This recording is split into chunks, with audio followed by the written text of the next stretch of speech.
Écoutez, je me présente en deux mots. Donc, je suis François Imbert. Certains d'entre vous me connaissent parce que j'ai été vendeur chez le Generali Asset Management dans la région lyonnaise pour les conseillers en gestion de patrimoine. C'est pas à ce titre-là, il y a 10 ans. C'est pas à ce titre-là que je vais parler. Donc, je vais parler d'engagement actionnarial. Donc, je suis en charge de l'engagement actionnarial chez Generali Asset Management. C'est moi qui ai créé l'activité d'engagement actionnarial.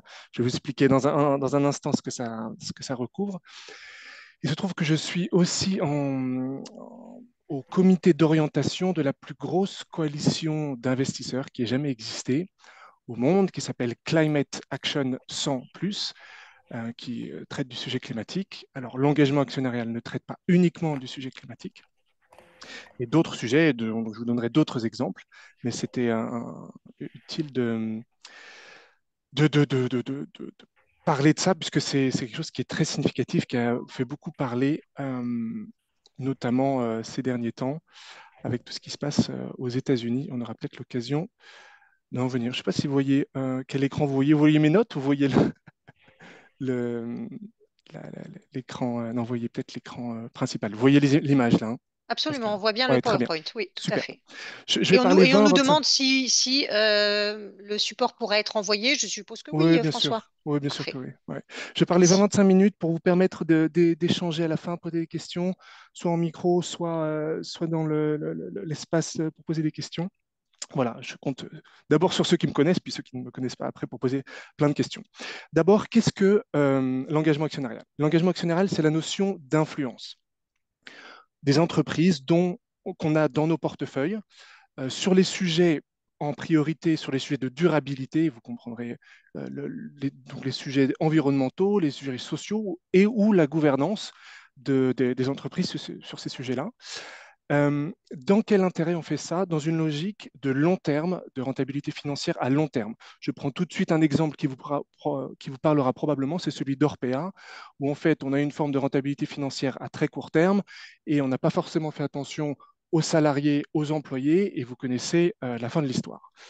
Donc c'est cette idée-là, on veut influencer les entreprises pour qu'elles prennent en compte ces notions-là, les notions de durabilité sur le long terme. Pourquoi on pense aujourd'hui et pourquoi je pense que c'est important que vous, conseillers en gestion de patrimoine, vous sachiez ce que c'est et que peut-être vous vous l'appropriez, parce que je pense que ça peut être un élément très différenciant vis-à-vis de vos clients qui de plus en plus sont intéressés par ces sujets de durabilité, pas forcément tous vos clients, mais une frange de plus en plus importante, et parce qu'on permet de répondre à cette question fondamentale qui est de plus en plus importante, c'est l'influence des actifs financiers. Et si on regarde un peu les études qu'il y a eu récemment, et de plus en plus, c'est les épargnants sont intéressés par l'impact tangible de leur épargne. Et donc, nous, on a essayé d'aller jusque-là, de démontrer qu'on est capable d'influencer les entreprises à un point où, en fait, les épargnants peuvent le comprendre. Vous allez vous poser la question, mais pourquoi on en entend parler aujourd'hui et pas avant? Euh, En fait, j'ai créé l'activité d'engagement actionnarial chez Generali et donc j'ai été obligé de démontrer que j'étais capable d'influencer les entreprises quand d'autres intègrent ça dans d'autres activités et vont peut-être un peu moins loin que la démonstration. Et je vais vous donner des exemples de ce que j'appelle la démonstration. Euh, J'aimerais vous donner un peu une idée de la philosophie qu'il y a derrière.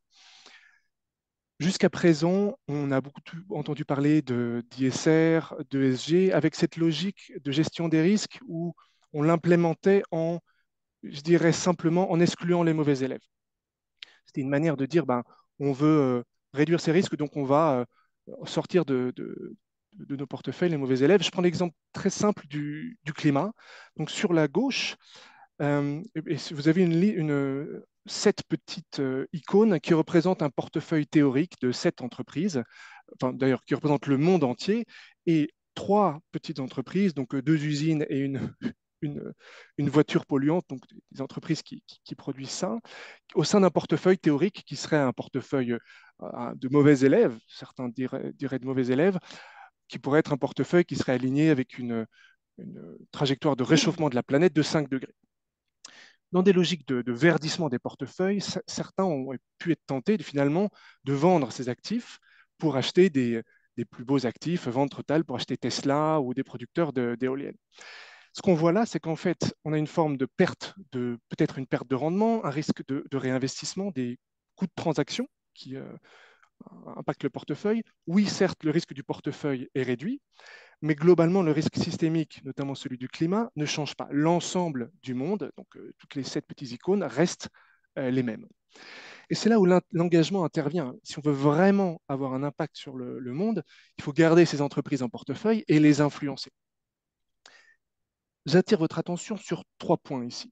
D'abord, si on veut garder, j'emploie des termes plutôt simples pour que ce soit, voilà, si on veut garder les mauvais élèves dans nos portefeuilles, il faut avoir du courage parce que on peut être taxé voilà, de pollueur, etc. Donc il faut avoir du courage.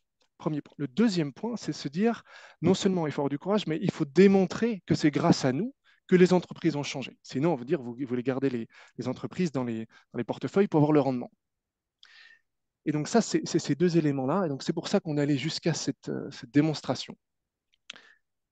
Je vous entends ou j'entends certains d'entre vous déjà dire oui, mais attention au coût que cela a. Effectivement, on est très attention, on est très attentif à ça. On reste investisseur d'abord. On fait attention à la rentabilité financière à court terme et la rentabilité financière à long terme. D'une certaine manière, il s'agit de trouver le meilleur équilibre entre les profits, la planète et les personnes, puisque la transition impacte aussi les personnes. Et donc, vous voyez dans cet exemple à droite, finalement, le monde change, le risque du portefeuille est réduit et le risque systémique a changé. Un point très important que j'ai déjà dit, sur lequel je réinsiste, c'est qu'on ne s'agit pas uniquement de climat. Là, je vous ai mis les exemples de Generali Asset Management qu'on a eu depuis 2018, au moment où on a lancé l'activité. En bleu, vous avez des exemples de gouvernance, en vert, des exemples environnementaux, et en jaune, des exemples sociaux. Donc, message important, il n'y a pas que les sujets climatiques. Je vais malgré tout commencer par un exemple issu de Climate Action sans plus. Donc, c'est cette entreprise, Chess, qui est entourée en rouge, dont je veux parler maintenant pour vous donner un exemple. Pardon. Avant de parler de cet exemple-là, je veux d'abord vous expliquer concrètement comment ça fonctionne. Et après, je vous donnerai l'exemple. En fait, c'est très, très simple. On est ce petit investisseur sur la gauche. On a cette attente vis-à-vis de l'entreprise. Là, j'ai matérialisé la demande qu'on peut faire vis-à-vis de l'entreprise, à savoir, par exemple, lui demander d'écrire, publier un plan de transition. Et toute la question, qui est ce qu'on appelle la question de l'additionnalité, c'est lorsque l'entreprise fait ce qu'on lui a demandé, est-ce que c'est grâce à nous ou pas? Et si ce n'est pas grâce à nous, ben, c'est peut-être grâce aux régulateurs, mais du coup, si ce n'est pas grâce à nous, on n'a pas eu beaucoup de valeur ajoutée, d'additionnalité. L'additionnalité, c'est ce qui ne se serait pas passé si on n'avait pas été là. Et nous, on considère qu'on a fait un bon travail lorsque l'entreprise va jusqu'à reconnaître, dans mon histoire d'abord en privé, et parce qu'il y avait une forme de nécessité de prouver de manière tangible ça, ensuite en public, que c'est grâce à nous qu'elle avait changé. Voici l'exemple dont je voulais vous parler. Il s'agit de ce que j'appelle l'EDF Tchèque. L'EDF Tchèque, s'appelle Chess, C-E-Z, qu'on a engagé dans le cadre de cette coalition d'investisseurs, Climate Action 100+. Pourquoi Chess est important sur les sujets climatiques? Parce qu'ils ont 30% de charbon dans leur mix énergétique. Pour vous donner une idée, jusqu'à récemment, EDF avait à peu près 1% de charbon dans leur mix énergétique. Donc on ne parle pas des mêmes des mêmes pourcentages de charbon. En revanche, si on prend toutes les émissions des uns ou des autres, c'est à peu près le même montant d'émissions. C'est quand même très significatif. Et vous savez très bien qu'en Europe de l'Est, il y a beaucoup de charbon. L'énergie est produite beaucoup à partir du charbon. Par exemple, en Pologne, c'était jusqu'à récemment 80% du mix énergétique qui était produit à partir du charbon. Qu'est-ce qu'on a fait avec Chess? On a essayé de les accompagner dans leur trajectoire de décarbonation, dans une logique de plus en plus ambitieuse pour, in fine, à terme, dans un horizon temporel de 5 ans, donc c'est quand même des horizons temporels longs d'accompagnement, pour qu'ils puissent s'aligner à ce que j'appelle la borne haute, la borne la plus ambitieuse de l'accord de Paris, qui est un réchauffement de pas plus de 1,5 degré. toujours bien sûr dans une logique de rentabilité et d'attention au côté social et à l'emploi, de préservation de l'emploi. Voici les étapes, les trois grandes étapes par lesquelles on est passé. D'abord, de plus en plus ambitieuse. Il y a une logique de création de confiance avec les entreprises pour qu'elles comprennent que ce qu'on leur demande va leur apporter des bénéfices. D'abord, une première logique de transparence sur le charbon, qui en novembre 2019 leur a démontré que ça apportait beaucoup plus d'intérêt de la part des investisseurs responsables de mieux communiquer sur le charbon. Au départ, ils ne voulaient pas. Ils voulaient pas, ils avaient peur de plus communiquer sur quelque chose qui était considéré comme un mauvais matériau, une mauvaise manière de produire de l'électricité. La deuxième étape qu'on a réalisée avec eux, c'est cet alignement de leur stratégie avec une trajectoire inférieure à 2 degrés, qui est la borne basse de l'accord de Paris. Et ce qui est intéressant, c'est qu'on a voulu les convaincre que leur stratégie était compatible avec une validation externe des SBTI. SBTI, c'est Science Based Target Initiative en bon français, qui est un organisme externe de validation. Ils ne voulaient pas le faire et ils pensaient que ce n'était pas faisable. Et donc, on les a convaincus en leur présentant la méthodologie, en organisant un webinaire avec des experts en charge du sujet. Et in fine, ils nous ont dit, oui, effectivement, on n'avait pas compris, mais vous nous avez convaincus, c'est faisable. Et donc, ils sont rentrés dans la dynamique. Et non seulement ils ont communiqué en juillet 2022 que c'était grâce à nous qu'ils étaient rentrés dans cette dynamique-là, mais en plus, ils ont aligné, ont mis en place une stratégie encore plus ambitieuse qui lui ont permis d'atteindre cet alignement avec une trajectoire de 1,5 degré au maximum de réchauffement, en tout cas sur leur partie à eux. Et voilà le résultat qu'on a obtenu. Alors, ce que je vais faire pour que vous puissiez voir, je vais essayer de mettre dans le, euh, les questions-réponses le communiqué qu'on a eu. Là, vous avez un extrait, mais j'aimerais pouvoir le faire dans le... Je ne sais pas où pouvoir le faire. Il faut que je retrouve l'écran. Essayer de retrouver l'écran. De Zoom. Alors, ça va être ici. Ah non, je ne retrouve pas l'écran. Pardon, ben je le ferai. Ah si, voilà. Chat. Je vous mets dans le chat le, le communiqué. Pascal, vous l'avez le lien dans le chat? Oui, vous l'avez. Oui, Ouais, oui, oui, ouais. oui. Donc ça, ce que vous voyez en fait, c'est le communiqué que nous avons fait de manière conjointe entre notre groupe d'investisseurs de Climate Action sans plus et l'entreprise Chess. C'est une nouvelle manière d'expliquer comment les investisseurs travaillent avec les entreprises, particulièrement quand les entreprises ont obtenu de la valeur ajoutée de la part des investisseurs. Donc là, on a une citation du responsable des relations investisseurs. Donc, ils sont heureux forcément d'avoir obtenu la validation de leur alignement de leur trajectoire.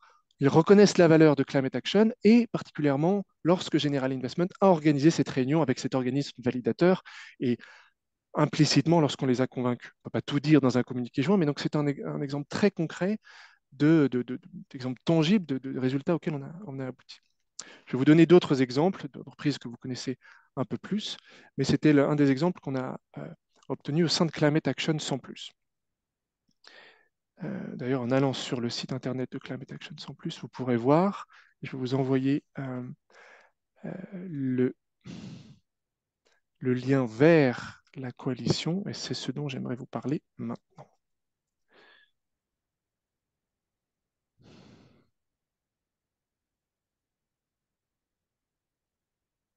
Ah oui, peut-être c'est au-dessus là. Voilà. Donc ça, c'est le lien vers Climate Action sans plus. Donc, qu'est-ce que Climate Action sans plus? Donc, c'est la plus grosse coalition d'investisseurs au monde qui n'ait jamais existé. 700 institutions financières, donc de dimension mondiale, 50 trilliards d'actifs sous gestion. On a eu jusqu'à 70 trilliards. Les Américains, pour des raisons politiques que vous connaissez, se sont un peu retirés, pas parce qu'ils ne veulent plus engager sur le sujet climatique, mais parce qu'ils préfèrent être moins visibles. Et l'objectif, c'est d'influencer les 170 entreprises les plus émettrices de CO2, dont Chess, dont on a parlé. Donc je vais aller à la slide suivante. Voilà, ça c'est pour vous donner de l'empreinte de cette coalition. Donc c'est une initiative de 5 réseaux d'investisseurs. Donc là, vous en voyez le premier qui s'appelle PRI. PRI, pardon, c'est l'organisme mondial, une association d'investisseurs mondiale. CERES aux États-Unis, IGCC en bon français en Europe, et l'équivalent dans les autres parties du monde.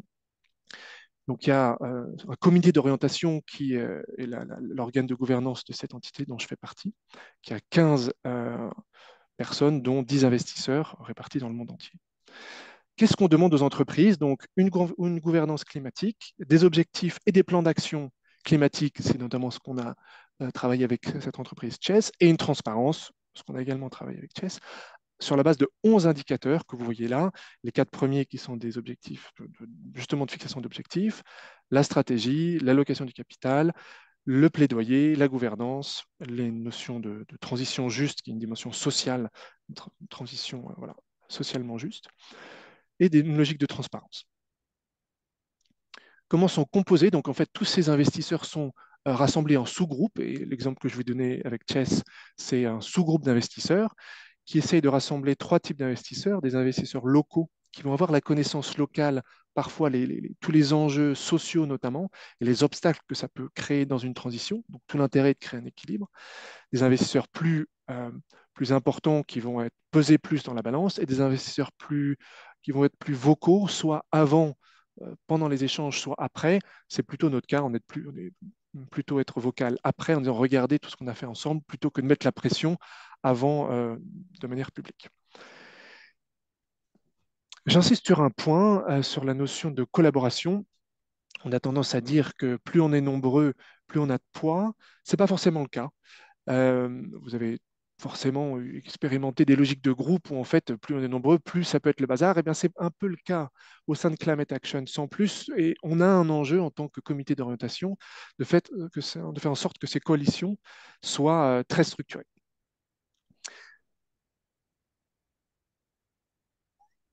Je vais conclure cette partie-là en essayant de vous résumer les facteurs clés de succès pour influencer une entreprise, en, un peu en reprenant un peu tout ce que j'ai dit et en intégrant la dimension collaborative et notamment Climate Action sans plus, pour vous montrer comment est-ce qu'on peut faire en sorte de bien structurer un engagement. Initialement, ce qu'on a vu au début de Climate Action sans plus, ça a commencé en 2017 dans la lignée de l'accord de Paris, c'est qu'on voyait des investisseurs se rassembler, parler à une entreprise en lui disant bah, on aimerait que vous alliez jusqu'au drapeau vert. Ça peut être vous alignez une trajectoire en point 5 ou sur des sujets sociaux, sur des sujets plutôt de gouvernance, changer la rémunération du dirigeant, etc. Sans forcément parfois comprendre que l'obstacle que cela représentait. Et quand en fait, on génère de l'additionnalité, quand on réussit à influencer une entreprise, à ce qu'elle reconnaisse que c'est grâce à nous qu'elle a changé, en fait, on essaye d'accompagner une entreprise pour dépasser un obstacle, pour gravir cette montagne. C'est comme ça qu'il est représenté en tout cas. Et voilà les 3 étapes que nous on a identifiées pour en fait, permettre à l'entreprise d'aller jusqu'au drapeau vert. Parce que souvent, ce qu'on observait, c'est que l'entreprise disait, ben non, je ne peux pas y aller, je ne vais pas y aller. La première étape qu'on essaye d'appliquer dans tous nos engagements actionnariaux, si on peut le conjuguer comme ça, c'est la notion de création de valeur. Création de valeur, comme on l'a vu avec Chess, trouver les bons experts qui vont pouvoir apporter la valeur à l'entreprise, jalonner le chemin jusqu'au drapeau vert, apporter des bonnes pratiques, des outils, pour ensuite créer une relation de confiance avec l'entreprise, partager cette valeur, parfois la négocier. Avec parfois, par exemple, Chess, ils n'étaient pas tout à fait d'accord pour y aller. Trouver une solution qui va permettre de sortir par le haut et peut-être négocier un drapeau bleu clair. On voit sur le schéma de la montagne. Voilà, peut-être parfois, on ne peut pas aller jusqu'au drapeau vert parce qu'aujourd'hui, ce n'est pas réaliste et y aller par étapes. Et il nous est arrivé, et on va voir ça dans l'exemple suivant, que les entreprises nous disent, ben, ça on pourrait faire, mais vous êtes que telle ou telle entreprise ici, que Generali. on aimerait que vous puissiez rassembler d'autres investisseurs pour avoir plus de poids et convaincre notre top management. C'est dans ce cadre-là que finalement la coalition d'investisseurs est la plus utile et la plus efficace pour permettre et accompagner l'entreprise et créer une dynamique en interne. Je reviens sur ces différents exemples que je vous avais indiqués. Donc, je vous ai parlé un peu en détail de ce qu'on a pu faire sur Chess. Je vous ai expliqué ce que c'est que Climate Action sans plus. Il est très important que vous ayez en tête que l'engagement actionnarial n'est pas uniquement que le climat. Donc, je vais terminer ma présentation par des petites touches sur ce slide-là et un exemple un peu plus détaillé sur l'entreprise Bayer. Ce que vous voyez là, par exemple, c'est qu'en 2020, on a travaillé avec une entreprise pétrolière sur l'évolution de la rémunération d'un dirigeant pour qu'il intègre plus pour que la part des critères de durabilité soit plus importante. On a aussi travaillé en 2020 avec une entreprise mondialement connue sur les logiciels, parce qu'il y avait eu des malversations, des logiques de corruption en Afrique du Sud, qui avait généré un scandale mondial et des amendes, notamment par le ministère de la Défense, de la Justice américain, parce qu'en fait, il n'y avait pas de logique il n'y avait pas de logiciel qui permettait à des lanceurs d'alerte de lancer l'alerte en interne plutôt qu'au ministère de la Justice américain. Aussi des logiques environnementales, et c'est peut-être sur ce dernier exemple que je vais revenir avec l'exemple de Bayer. L'histoire commence lorsque Bayer fait l'acquisition en 2017 de Monsanto. Et vous connaissez probablement ce produit phare de Monsanto qui s'appelle le Roundup. Roundup est depuis quelque temps soupçonné de causer, j'utilise des mots anglais, mais en tout cas de générer un cancer. En tout cas, il y a des fortes allégations pour cela. Et aux États-Unis, aujourd'hui, Bayer fait face à 100 000 procès à cause de ça, des personnes qui ont un cancer et accusent Bayer d'avoir causé ce cancer-là, au point où Bayer a dû mettre dans ses comptes 10 milliards de provisions pour faire face à ces procès. Donc c'est extrêmement matériel financièrement. Et donc nous, on est arrivé avec trois grandes attentes. Et avant de vous parler de vos attentes, il faut que je vous explique ce qu'il y a derrière. Ce qu'il y a derrière, c'est qu'on a compris qu'il y avait des, des, des, des, des suspicions très fortes que Bayer, à l'époque Monsanto, ait fait signer des études de validation du Roundup par des scientifiques soi-disant indépendants, permettant de faire valider ces produits par les agences gouvernementales d'approbation de ces produits, donc avec des pratiques de lobbying plus ou moins responsables. Donc nos attentes étaient à trois niveaux. Un, des relations plus saines avec le monde scientifique. Deux, des pratiques de lobbying plus responsables. Et trois, l'intégration de critères de durabilité dans la politique de fusion-acquisition de Bayer. Encore une fois, un engagement long, puisque c'est vraiment, on est vraiment dans des logiques de long terme, donc 2018-2023. Et donc, je vous fais une avance rapide jusqu'en 2023. Et voici ce que Bayer, sur leur site internet, indique en septembre 2023. Concrètement, en résumé, et je vais vous le mettre dans l'espace de chat,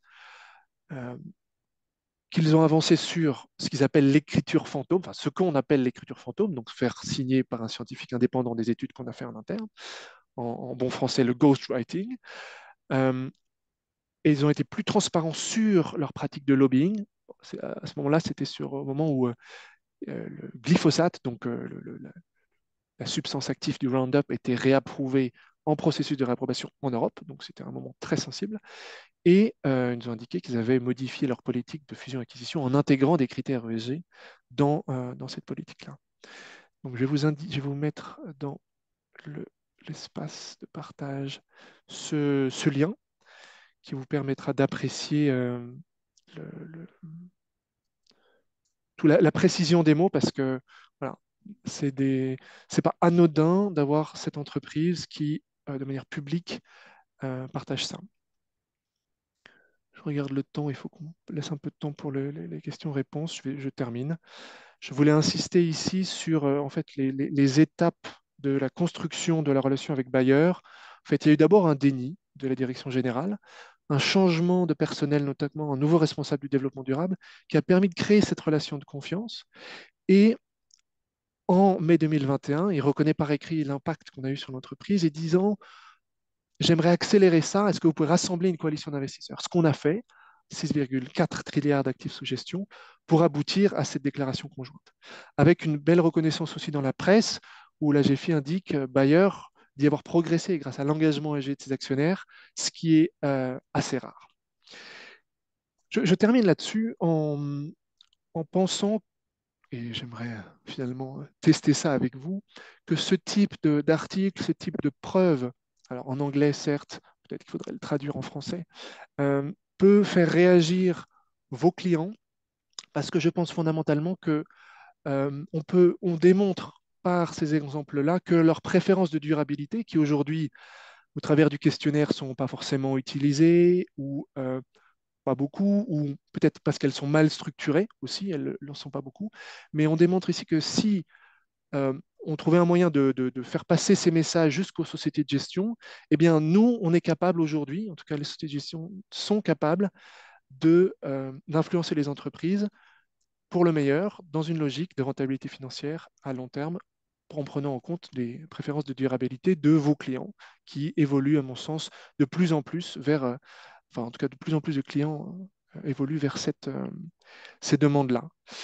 Je termine ici en vous laissant quelques questions possibles et Pascal, je vous repasse la parole euh, pour cette S'il y session a de des... questions-réponses. Alors déjà, merci François pour cette présentation, pour nous faire découvrir ou redécouvrir ce que peut englober, ce que peut représenter l'engagement actionnarial. S'il y a des questions, n'hésitez pas à les poser dans le chat, hein. Vous avez un onglet questions-réponses. Euh, de manière générale, c'est pas vraiment une question que j'ai, mais plus une remarque.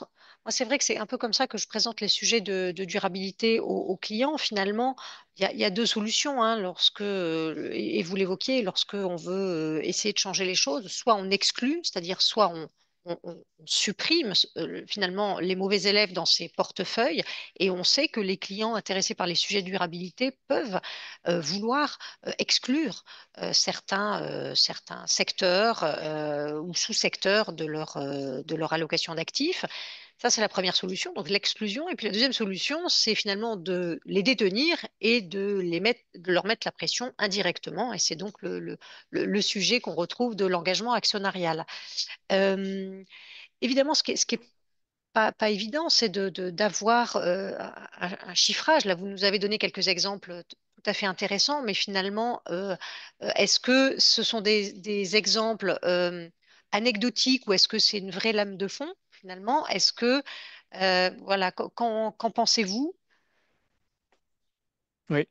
Alors, sur l'exclusion et l'engagement, absolument, hein, j'aime bien prendre un exemple. Je me permets de le faire parce que je l'aime bien. C'est le même exemple que lorsqu'on demande à un directeur de améliorer ses notes au bac. Il a deux solutions. Soit il vire les mauvais élèves, pour parler très simplement, à la fin de l'année, soit il donne des cours du soir. C'est un peu ce qu'on essaye de faire, d'accompagner les entreprises, parce que finalement, les élèves qu'on aura virés à la fin de l'année, bah, ils iront peut-être faire pire ailleurs, ou même si, peut-être même pas à l'école. Donc, il y a vraiment cette dimension-là, et j'y crois effectivement fondamentalement. Sur votre question, est-ce que c'est anecdotique, est-ce que c'est une lame de fond? Je pense qu'on est au moment de bascule. On voit bien que l'exclusion a ses limites et finalement change peut-être pas grand-chose. On attend beaucoup de l'engagement. Il y a beaucoup d'activités d'engagement, mais elles ne vont pas jusqu'au bout. Nous, ce qu'on a essayé de vous montrer, c'est qu'on peut aller jusqu'au bout, jusqu'à la reconnaissance de l'entreprise.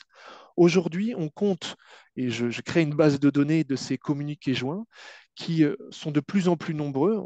On montre que c'est possible, on n'est pas les seuls, hein. Il y a d'autres entreprises, il y en a peut-être aujourd'hui 30, j'en ai recensé 30 ou 40, nous on en a 5 bientôt maintenant. Euh, mais, mais pourquoi, et en tout cas ce qu'on observe, c'est une accélération très forte de l'intérêt sur ces logiques-là, parce qu'on démontre. Et on ne peut se permettre de garder un peu les mauvais élèves que si on est capable de démontrer. Le problème qu'on a aujourd'hui, c'est pourquoi il y en a si peu, c'est que jusqu'à présent, on est quand même dans le monde financier, donc le monde financier compte, comme vous l'avez dit. Et donc, si on veut compter, en fait, on compte les engagements. Et donc, finalement, c'est une course à l'échalote et on veut de plus en plus d'engagements. Je vais vous donner des chiffres. Chez nous, on a à peu près 2000 lignes en portefeuille chez Generali Asset Management.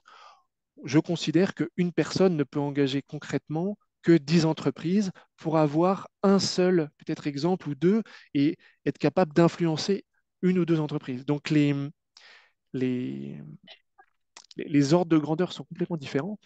Donc l'idée qui est en train de se passer, ce qui est en train de se passer, c'est que les détenteurs d'actifs, d'un côté, les, les, les investisseurs institutionnels, j'espère de l'autre côté, les épargnants, vont donner plus de valeur à ça. Et s'ils donnent plus de valeur, ils vont inciter le monde financier à avoir des engagements de plus grande qualité. Et donc, potentiellement, on va avoir de plus en plus de nombre de ce type d'exemple-là. Donc, d'une certaine manière, les conseillers en gestion de patrimoine ont un rôle, à mon sens, de faire passer ces messages aux sociétés de gestion pour qu'elles le fassent et elles le valoriser peut-être dans leur choix de société de gestion. Et peut-être une question de contexte. Est-ce que, voilà, que pensez-vous du contexte actuel où on a le sentiment quand même, malheureusement, d'une certaine régression sur des sujets ESG, notamment depuis l'élection américaine. Mm. Euh, Qu'est-ce que vous en pensez? Moi, je pense que Comment c'est vous une ressentez opportunité. les choses? Ouais. Je pense que c'est. Alors, oui, forcément, il y a un impact. On a vu récemment que les entreprises européennes avaient reçu des lettres de l'administration Trump. Moi, je vois des entreprises particulièrement européennes et globalement des investisseurs européens qui veulent aller plus loin parce qu'ils pensent que, et moi je pense que, l'Europe est le meilleur endroit pour trouver le meilleur équilibre entre le financier et l'extra-financier, particulièrement quand l'extra-financier a un impact financier sur le long terme. C'est l'ADN de l'Europe, à mon sens. Pourrait considérer que de l'outre-Atlantique, on a plutôt une logique plus court-termiste, plutôt financière uniquement. En Europe, on a cette histoire qui nous permet de raisonner à plus long terme, de voir les impacts que raisonner à court terme peut avoir d'un point de vue financier. Donc, je pense que on est capable de tenir ça et se dire c'est en Europe qu'on est capable d'avoir le bon équilibre entre financier et extra-financier. Et des investisseurs institutionnels que je connais sont en train d'agir dans ce sens-là pour valoriser ça. Et je pense que les conseillers en gestion de patrimoine ont aussi un rôle à jouer dans ce cadre-là. Alors, on a une question sur le chat. L'utilisation de technologies de pointe dans l'hydrogène par Total Energy pour verdir ses raffineries afin de réduire ses émissions de gaz à effet de serre vous semble-t-elle aller dans le bon sens? Alors, Total Energy, effectivement, c'est le grand, ce qu'on peut, certains considèrent comme le grand mauvais élève. Je commence par la vision large et après sur répondre à votre question. Ce qui est très intéressant de noter, c'est qu'il y a beaucoup d'entreprises pétrolières qui avaient pris des engagements de verdissement et qui sont revenus en arrière. Total Energy est les seuls qui vont encore un peu plus loin. La semaine dernière, ils ont encore dit qu'ils augmentaient leurs objectifs et ils tiennent une rentabilité. C'est ça qui est très important. Ils considèrent que les électrons, enfin, l'électricité qu'ils vendent aux entreprises, et donc l'électricité en continu, génère une rentabilité aussi importante que l'extraction pétrolière sur le long terme. La rentabilité moyenne est la même, en tout cas c'est ce qu'ils disent. Sur l'utilisation de l'hydrogène pour verdir ces raffineries, l'hydrogène aujourd'hui est encore le modèle économique de l'hydrogène est encore loin d'une logique de maturité, si vous voulez. Pour moi, ça va dans le bon sens. Ce qui est extraordinaire, c'est la capacité d'innovation qu'ont ces entreprises. Aujourd'hui, c'est peut-être pas encore rentable. À mon sens, ça pourra le devenir dans le futur. Je prends juste un exemple qu'on n'aurait jamais imaginé. Euh, euh, BYD en français, vous savez, c'est le constructeur chinois de voitures, vient d'annoncer qu'ils étaient capables de recharger en moins de 5 minutes une voiture sur une autonomie de 400 km. Aujourd'hui, jusqu'à présent, il fallait peut-être une heure ou 2 heures. Là, euh, finalement, on a passé un saut technologique qui va permettre à plus de monde d'utiliser la voiture électrique. Et je pense que ce sera pareil pour l'hydrogène. Et oui, ça va dans le bon sens, à mon sens. Merci. Est-ce qu'on a d'autres questions? Je peux vous remettre les questions que j'avais. Oui. Non, Les mais écoutez, questions que là, je... voilà, Ouais, je vois, je pense qu'on a fait le on fait le tour. tour. Est-ce que Hmm. vous voulez peut-être nous dire un mot en conclusion, François? Oui, bah, je l'ai un peu dit tout à l'heure. Moi, je suis très intéressé, pas forcément d'avoir du coup des retours en direct là, mais des retours plus tard sur est-ce que ces éléments-là que j'ai partagés avec vous aujourd'hui sont susceptibles de parler à vos clients? Est-ce que c'est quel exemple de preuve tangible des clients quelles sont les attentes vis-à-vis des clients vis-à-vis de ces preuves tangibles-là? Et est-ce que, par exemple, l'exemple de Bayer peut parler à des clients qui pourraient être intéressés par ces logiques-là? Moi, je pense fondamentalement que oui.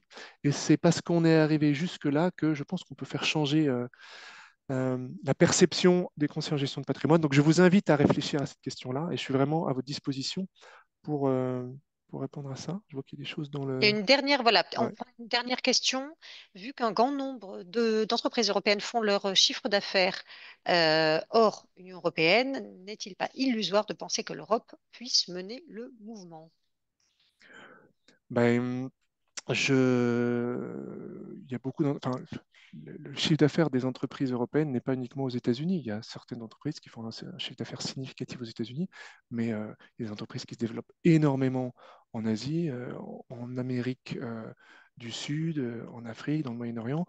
Je prends l'exemple de Veolia avec qui on travaille pas mal. Ben, ils sont présents aux États-Unis. D'ailleurs, ils sont présents sur les sujets de l'eau, de l'énergie et du traitement des déchets. C'est des sujets qui sont largement, qui ne sont pas en régression aux États-Unis. L'eau particulièrement, il le répétait récemment, c'est l'administration Trump qui a augmenté les exigences sur l'eau. Et Trump est très attentif à la qualité de vie de ses citoyens. Ce qu'il souhaite, d'une certaine manière, c'est finalement éviter des démarches idéologiques. Et je pense qu'on en est là aujourd'hui parce que certains ont pu être trop idéologues. Et en fait, fondamentalement, ce qui se passe aux États-Unis, c'est que euh, ils ont, ils ont eu peur que cette vague de l'ESG euh, atteigne the American way of life. C'est pour ça Mm. que Oui, Trump bien dit sûr. drill, baby, drill. Mm. Parce qu'ils ont dit, mince, on veut réduire notre capacité à extraire du pétrole. Et fondamentalement, je pense que certains sont allés trop loin dans l'agressivité. Et pour moi, en parlant aux Américains, beaucoup d'investisseurs qui sont très sensibles et raisonnables. Et voilà, les sujets, même les sujets de l'énergie. Enfin, il y a Total a dit qu'il continue à travailler aux États-Unis sur les sujets des énergies renouvelables. Donc, euh, je pense qu'il y a une forme d'extrémisation. On a vu une extrémisation d'un côté, on a été trop vert, je parle de manière globale, et voilà, ce qu'on observe, c'est un peu le retour de balancier. Mm. Mais je pense qu'il y a un bon équilibre à trouver et je pense qu'on y arrivera. Mm. On va rester sur cette note d'optimisme et merci Bérangère de nous indiquer eh bien que ça pourra faire des compléments d'information dans les échanges avec les clients. Merci à tous d'avoir suivi ce webinaire. Désolé encore pour le petit retard au démarrage. Et merci surtout, merci à François Humbert d'avoir partagé son expérience avec nous. Et donc, vous aurez les slides par email très, très prochainement. Voilà. Merci à tous et bon après-midi. Merci François. Merci Pascal. Au revoir. Au revoir.